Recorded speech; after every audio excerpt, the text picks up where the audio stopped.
When we read the Gospels, we come upon Jesus warning people that there is this dangerous fate that might await them, and it's called Gehenna, which was the old smouldering rubbish heap in ancient Jerusalem. And because of the stink of the place and because there was so much in the way of rubbish, periodically it was set fire to, and the fires there would burn for several days, if not weeks. Gehenna was the place where the Jerusalem authorities burned the bodies of executed criminals. Over time, the place came to stand for something supernatural, a spiritual fate that would await the wicked at the end of time. Gehenna was the inspiration for the terrors of hell.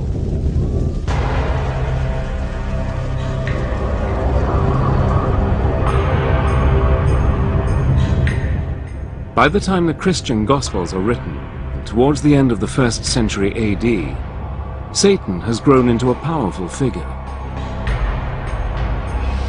By now, Jewish lands are ruled by the mighty Roman Empire. It was a time when the Romans were hated bitterly. To many Jews and Christians persecuted by Rome, Satan is the evil force behind Caesar's throne. In the New Testament book of Revelation, the writer gives Satan one of his most mysterious names, the Beast, 666. The Beast could refer to the Roman Emperor himself. The author of Revelation says that the beast has a human number and it's 666. Now this has traditionally been seen as a reference to the Emperor Nero, and that's because if you take Nero Caesar in Aramaic and count up the numerical values of those letters, it comes to 666.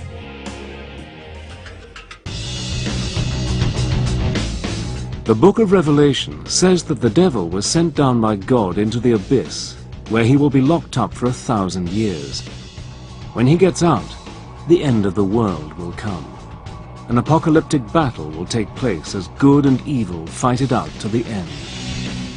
Satan will be let loose and will put up a final attempt to rule the world. This is kind of the dragon of chaos back again. This is evil opposed to God. So it's drawing on very, very ancient cosmological speculation, not so much from Judaism itself, but from the surrounding areas, particularly the Persians.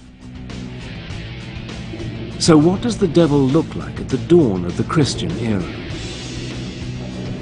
Often he's got black skin and hair like Hades, ruler of the underworld.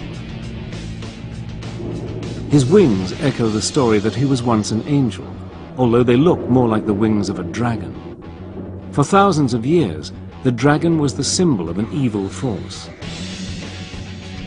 And it's from the dragon that Satan inherits his taloned feet.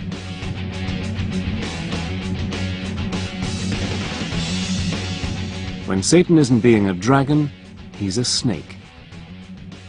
The serpent, said to have tempted Eve in the Garden of Eden, has long been believed to represent the devil, although the scriptures don't actually say so.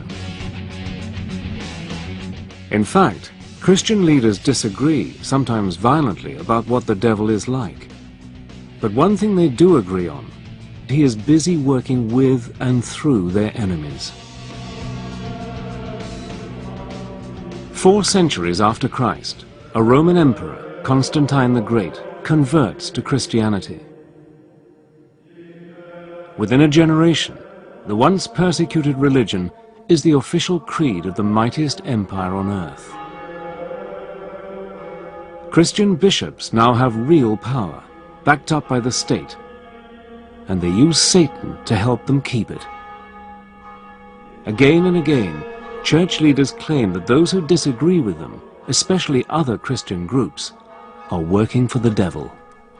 As Constantine made it the state religion and the state church and an established religion, what Constantine and his immediate successors found hardest to put up with was heresy. Catholic theologians would have said that because heretics didn't believe the correct Catholic faith, they must be worshipping the evil one instead, God's enemy. The logic is relentless. It's us and them. If you're not with the church and the empire, you're with Satan. It's a short step for the Church to demand that heretics be put to death. The first executions come 450 years after Christ.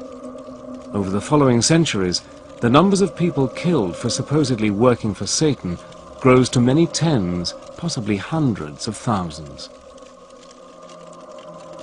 Under the protection of the Roman Empire, the Christian religion grows quickly. But the bishops worry that the pagan gods are far too popular. Thousands of Romans still pray to the winged goddess Fortuna, the bringer of luck. But the most popular pagan god of all is Pan. Christian leaders see him as a serious threat who must be discredited. Let's think of the case of Pan and in Arcadia, and he becomes a sort of demon, whereas he was actually a very benign god of music and happiness and lovemaking and altogether to be admired, but becomes a goat-legged demon, a satire, in the later Christianized versions of it.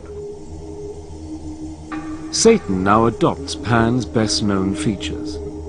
He becomes an ugly, leering beast with horns on his head. His body is hairy, and he has Pan's cloven hooves, although sometimes he keeps the taloned feet of the ancient dragon. So outlandish has he become that he often has a second face on his belly. One of the greatest thinkers of the early Christian church is St. Augustine. Augustine is keen to show that the old nature gods are dangerous demons. According to Augustine, male demons called incubi appear to women at night and seduce them. Even more disturbing for Augustine, saintly men could be visited in their beds by female demons called succubi and forced to do sinful things against their will. When, during the long dark hours, their frustrated minds produced all sorts of sexual visions and erotic pictures, and they had to expel these from their minds. I thought, well, how on earth could this have come into my pious celibate mind? It isn't me. This is an entity. This is something downright evil.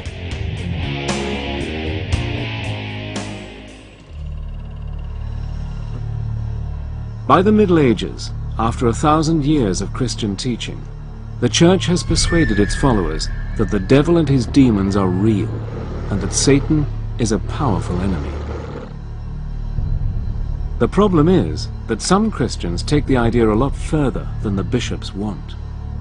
Some branches of Christianity did see the world itself as created not so much by Satan but by a lesser evil god. And so for them, of course, everything to do with the world, with matter, with human flesh, was seen in negative terms. We do find the emergence of something called Gnosticism.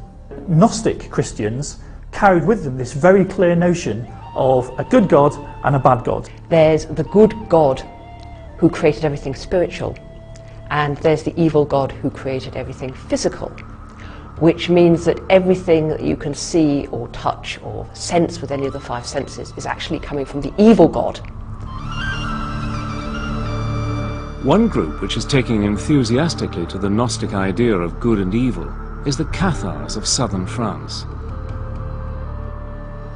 To the Cathars, all material possessions are evil and belong to the devil. For a church now wealthy and powerful, this is an uncomfortable, even dangerous teaching.